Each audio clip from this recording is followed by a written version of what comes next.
谢谢. Hey, buddy. Hey. So I figured I'd end the year with my own top 10 list, and I figured I would do it here at the place that kind of started all things. The first place I kind of actually took a picture of in Changzhou. This is Hongmei Tower in Hongmei Park. It's probably the most well-known historical landmark in Changzhou. And I thought it was kind of a fitting place to do my top 10 memories of the year. So I'm going to take a walk around here. I'm going to talk a little bit about those 10 memories and see how it goes. Check it out.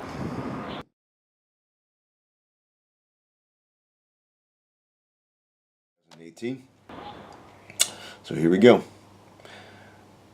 Number 10 was my house and getting that closed down and organized so I could come here to China. That was quite a big project for me. It took up most of the beginning of the year.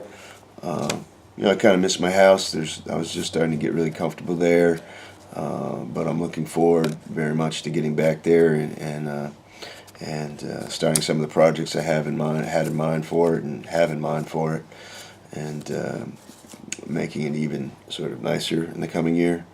I know that a lot of situations it would be something where you would hire a property manager, but usually that's in the case of rentals, but in this case it's just my home property, and along with the assistance of my father, and I appreciate it very much. I've been able to set up all the security and get the water shut down and everything squared away to come here to China for a year.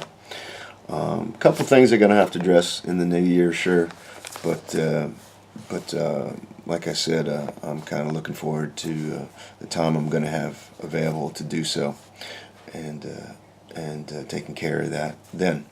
But it was a big project, and so far it's been really successful, and I was a little bit nervous about that, so it's kind of on the plus sides of things that happened to me in 2018.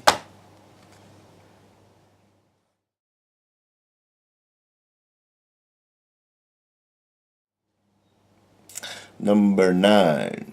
I'm going to consider the Rosetta Stone program for learning Chinese. I purchased that late last year, or late 2017, and was really enthusiastic about it. I really liked the program, and it was really actually quite helpful in learning Chinese. I felt myself, I got into a nice routine practicing Chinese, and when I got here I continued it, and I could actually see some progress being made, but it got to the point where I just had no time to do it, and I wasn't really sort of feeling the sort of rewards of doing it. I felt like less and less enthusiastic about speaking Chinese, having been in China for a year. I felt discouraged from pursuing it, and so I haven't really been on top of my Rosetta Stone. But in terms of the software and the program itself, I really like it. It also kind of reflects my own sort of development in sort of language teaching, like when I was doing the interactive nature of their program, or interactive format of their program is very similar to the program that we're using at the school I teach at, AL07, and so it kind of blends right in together. And it's also similar to some of the things I was developing in my own sort of English clubs and in the classroom. So all this kind of stuff was kind of coming together in my mind, and I'm certainly having a lot more chance to utilize that kind of interactive software in the classroom now. And Rosetta Stone really kind of introduced me to some of the possibilities that were there in terms of that. I hope I continue with it in the coming year. I hope I get the chance to feel to feel enthusiastic about it again, or to feel rewarded by it again, learning Chinese again. But about halfway through this year, I just kind of felt like, what's the point of it, you know? And so I stopped doing it.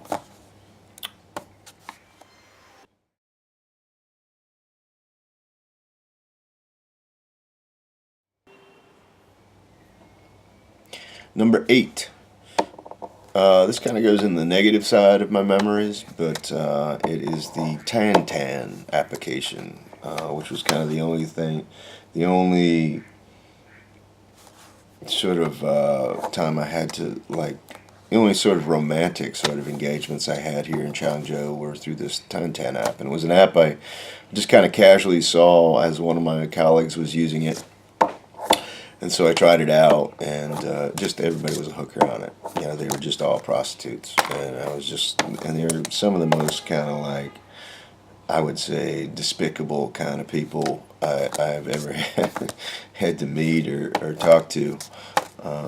You know, I just don't. It was just so about taking advantage of me. It was just 100% about that. There was no 1% of people that were interested in anything sort of legitimate, you know. So that Tan app was, you know, it was just garbage. I was on it for about 2 months. I met one girl, and that was it. I got off of it immediately, and I really, one of those things, you know, I'm better off for knowing what it's about, but you know, it was just kind of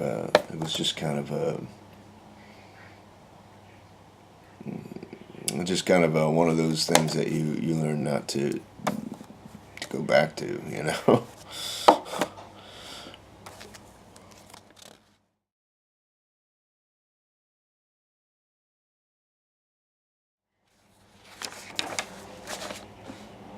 Number 7. Number 7 is the stock market, and particularly the stash application that I started using late in 2017. It was just kind of a fun thing that I saw and I picked up on when I was working back in the United States, and it was the kind of thing where I was having a little bit of fun instead of, like, you know, trying to be Mr. Social and just going to Starbucks to get a coffee and hang out and try and meet people. I was like, you know, kind of, let me get something for my money, more than just sitting around, you know. And so I started to take that money that I would spend on sort of like frivolous kind of socializations and stash it away in the stock market, and I enjoyed it quite a bit, and it's a fun app to me, you know, I think it's a good thing, because, you know, you're investing in. You have a direct chance to sort of engage your investments, and those investments are good things. You know, they provide jobs, they provide, you know, futures for other people, and those futures can be rewarding for you also. That being said, it was a tough year for the stock market, so, you know, it was all, you know, made it twice as much engaging for me to follow, you know, when I was making a buck here or when I was losing, you know, a buck there. But I like the app a lot, and I've learned a lot more about the stock market through the Stash application. So kudos to you guys. Thanks for providing people like me the opportunity to do that. I mean, I have financial advisors who deal with the bigger money, but it's nice to have, you know, just kind of the ability to do some of that myself, and learn about money management to a greater extent. So Stash application and the stock market was number 7. Okay, up on the 12th floor. I live over there, in that direction over there. But this is up on the top of the tower. Finally made it up here after a year in Changzhou. Just kind of looking back and thinking about the year gone by, the year's end. So talk a little bit more about that. Number 6. Number 6 are my birds, Erhu and Hitchcock. I had always planned to have birds in my house. I had bought a nice, really big aviary for them, and I was going to have some fish and turtles there too. But when I knew I was coming back to China, I decided not to purchase them or not to bring them into my home at that point. But here in China, I figured, why not? I know it's very popular here, and and I know, and I found a place where I could buy all kinds of birds. They had it was cool. In China, they have these very cool sort of, or you might not think they're cool, but these very kind of interesting pet stores where there's just like tons of different kinds of animals and birds and cats and dogs and turtles and things. And I found the kind of street of all the pet stores, and I went in there and I purchased a couple birds. It's been a learning experience. Sometimes they're annoying as hell when they get so wired up for whatever reason, or they get neurotic. But other times, it's just nice to have something to provide for, a living thing in your life, and to take care of it, and to see them develop. And I would say there's actually times that I do feel that there's a slight degree of communication between me and the birds in terms of how they are acclimating. How in terms of their getting used to their life here in my apartment, and the routine that we go through periodically in terms of cleaning their cages. And I do think maybe they even enjoy it to some extent.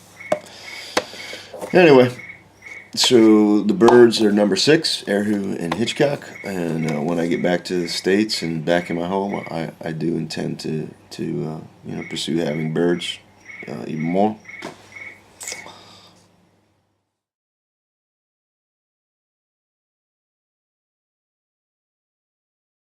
All right, number 5. Number 5, I said. Was Nikki and Ye, 2 of my ex-girlfriends that I got a chance to see again, or I got a chance to meet up with again. I didn't expect anything to come of it, and I didn't really want anything to come of it. But it was good to have people to see again here in China. I've been here like 8 years, and I have very few relationships in terms of friends or anybody who I ever see again or ever talk to again. So just on that level, I'm sort of like, yeah, you actually had some human connections here in China that that are still relevant. So that's in that sense, it's been something that was good. I don't know if it. I hope that we maintain a friendship, no matter how distant. But it was good to see them again, just for the little time that we did.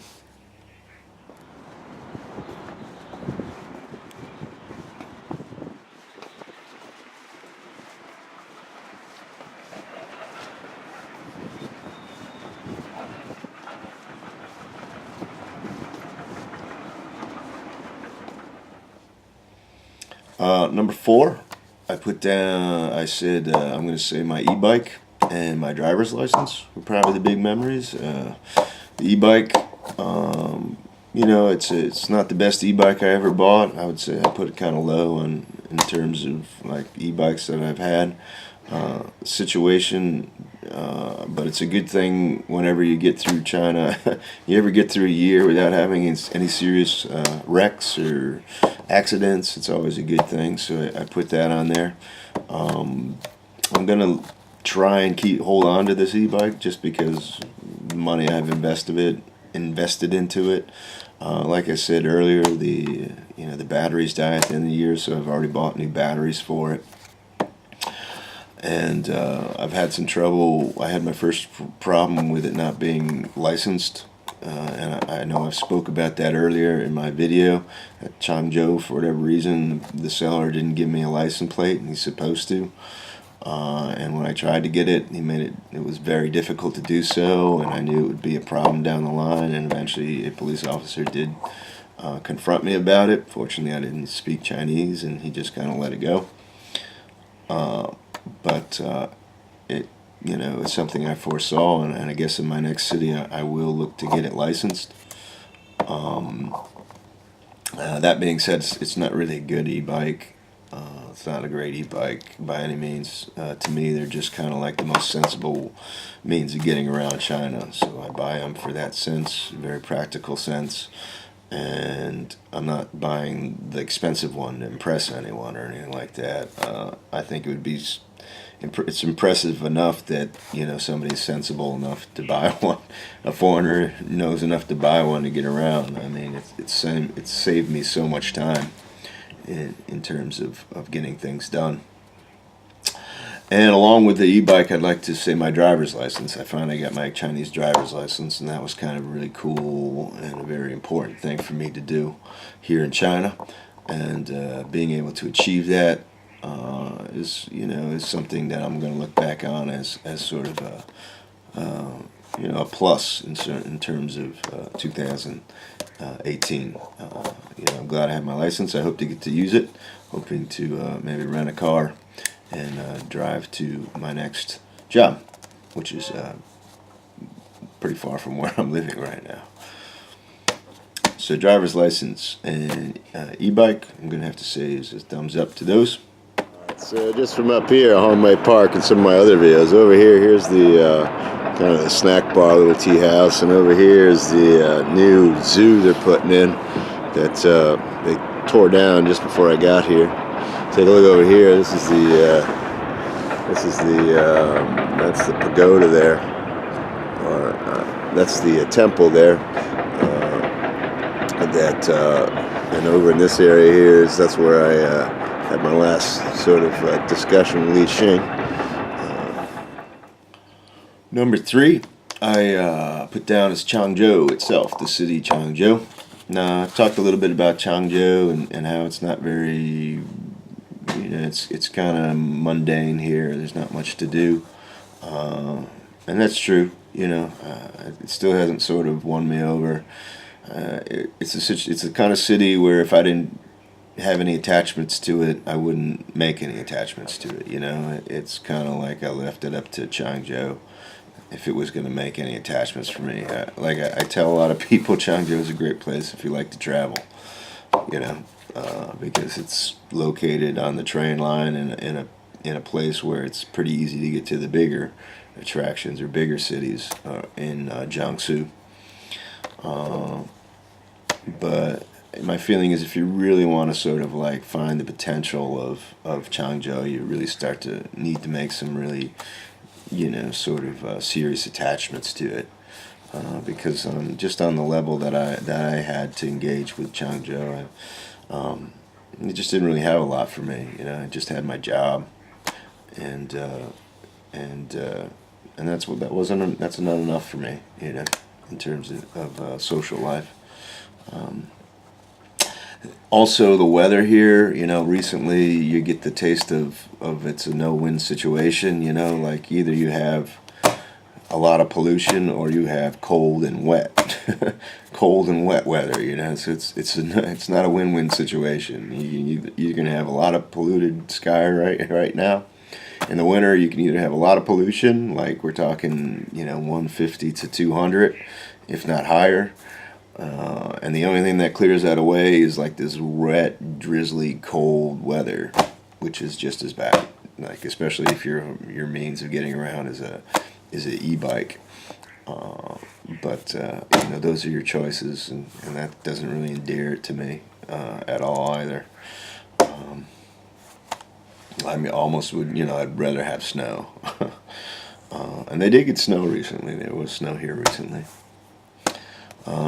But Changzhou is number 3, and all being said and done, I'm glad I'm familiar with it. I'm glad it's a city I can look back on and say, yeah, I know Changzhou, and I know my way around there, and Hongmei Temple and Dongpo Park and Komali and Dinosaur Park. Those are all places I'm very familiar with, and if you want to check out Changzhou, I would definitely suggest those things to them.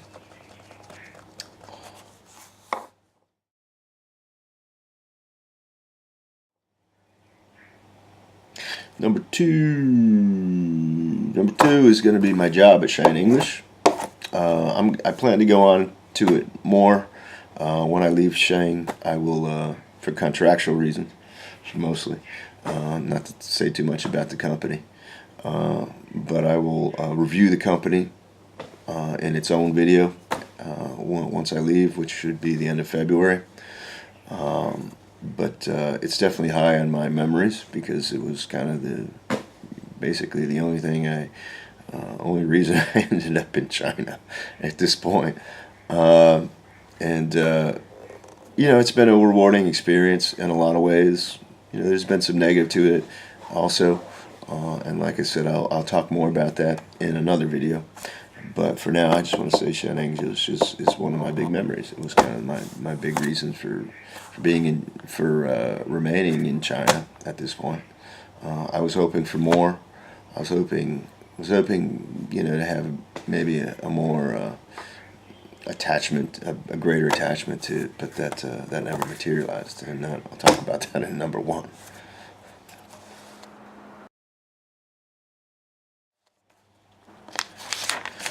And number one is Li Xing, the reason I came to China. Li Xing was a girl that I was hoping to have more of a relationship with in returning to China, and it just did not work out that way at all, which left me with Changzhou, and left me in China, and left me with Shane English. I still don't think it's fair. It was fair for her to sort of do what she did in terms of just like get along, just stop talking to me forever, knowing that I had kind of traveled around the world, just to see her again and to talk with her and not necessarily be a huge part of her life, but to be a part of her life again and to see if there was a relationship we could build upon, a relationship which by all means she started, and to be kind of shrugged off like it was nothing is just kind of it's just very a very sort of inhumane sort of way of treating others, and it really suggests something about her character that I wish I didn't need to sort of I wish I didn't need to sort of consider, Of course, she's an attractive woman, so I still feel inclined to hope she would return in my life.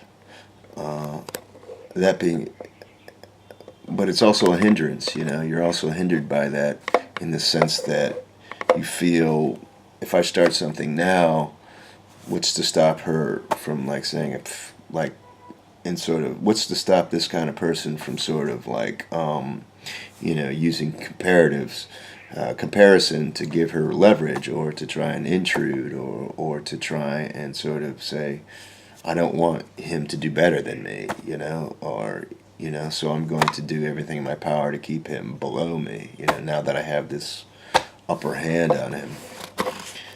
I just kind of wish she wasn't that kind of person, but and I don't know if she really is, to be honest with you, considering the times we were communicating with each other and had more of a relationship than certainly we do now, or we had a relationship then. We don't have anything right now. But it's one of those, it's just going to be something that's going to hang there in the back of my mind for a long time. I'm hoping my move to Xinjiang will give me more leverage to sort of maybe find somebody who's better than Li Xing, or have her take me more serious. There's two ways I consider this coming year. In those sense, I feel I'll be far enough away because there's a lot of networks, and you never know really. I feel I'll be, and if you're with, I find in China, if you're within one province, there's also a greater familiarity with your person in that province too. Or that's its own little sort of network, enclosed network. But I'll be leaving that for the first time. I'll be in a completely different province, so I kind of feel like maybe that's chance for me to start all over again, and maybe still find that relationship or person I'm looking for to share a relationship with. Certainly, all my experience with children has given me a lot of preparation for Chinese children, how they go about raising their kids, and I feel like I'm pretty comfortable with that at this stage. And the other thing about it being that far away is my feeling that that would be an opportunity for her also, if that same sort of burden was on her in terms of being in Jiangsu or something. She would have the freedom to step outside of that, But if she never does, it should be no bearing on me, on me finding somebody new. But that's my number one memory. I mean, it was the reason I came to China. It was the reason I took the job at Shane. I had better offers at better places, and I chose this one particularly to be, knowing that wasn't crazy about training centers. But I chose this one specifically to say, hey, here's me working with kids. I know you have your daughter, and here's me kind of saying, I can work with your kid. That's not a problem at all. I enjoy being around kids. And it also gave me that proximity. It put me next to, not far from where she lived, but far enough that we could respect each other's, families or privacy. Until we chose, we had the maturity to say, all right, let's try and pursue this greater, or let's be more intimate. That didn't happen. And so all these other things happened. Anyway, it's my top 10 for 2018. We'll see what 2019 brings. Let's hope it's a good year. I hope you all have a good year also. And I hope you look back to 2017 and find your own pluses and minuses with it. And I hope you're satisfied with your year gone by. Take it easy. Check out the next. Stay tuned. Stay tuned in 2019. We'll have more to discover.